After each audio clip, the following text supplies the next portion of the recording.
American service members, American diplomats, and American interests. And since the United States delivered justice to bin Laden 11 years ago, Zawahiri has been a leader of al-Qaeda, the leader.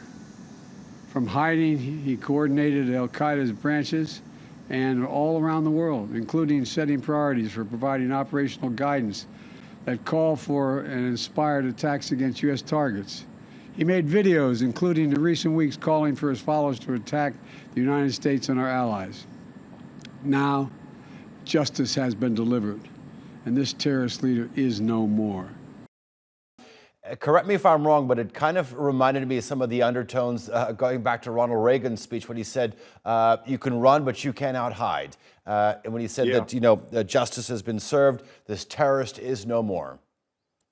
Yeah, that's a pretty common thing for American presidents when they have, look, this is a triumphal moment for the United States government, for Joe Biden. I mean, we had a brutal attack perpetrated against civilian infrastructure with huge loss of life during peacetime, and I think it's important for any American leader to show that the people who carried that out, who planned it, that they will be brought to justice. So that is an important point.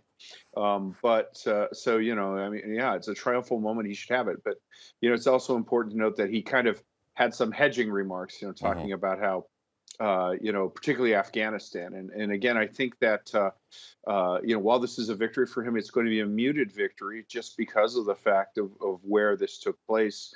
And it raises a few questions that Biden, is unwilling to answer at this point. Since you're talking about the location of where it took place, we're hearing from senior U.S. officials that the Taliban officials were aware of Ayman al Zawahiri's location or presence in Kabul. What does this tell you about the relationship between the current Taliban regime and this group? Yeah, exactly. Well, look, the Taliban and al-Qaeda have always been tight. They tried to deny it right after 9/11, and we had numerous document seizures that showed that actually al-Qaeda was a key bankroller and enforcing role in Taliban rule, because when we talk Taliban, we're really talking about a relatively loose gathering of tribes, and the fact that al-Qaeda was in pre-9/11 able to bring in a disciplined, well-funded organization to inject itself in this and to kill Ahmed Shah Massoud, that was very valuable to the Taliban. So I think what we're seeing now is that they're just reverting to form. And in spite of the fact that the Taliban leadership, the Doha negotiations, they said, oh, no, we'll keep al-Qaeda out of here. They're clearly not doing that. Okay, I have about a minute left with you, David.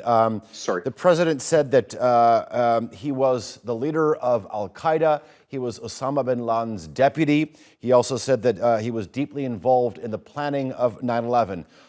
Why do you think it's taken more than 20 years? Because he's been living in a cave in Pakistan. The amount of operational security, typically, he doesn't release videos very often.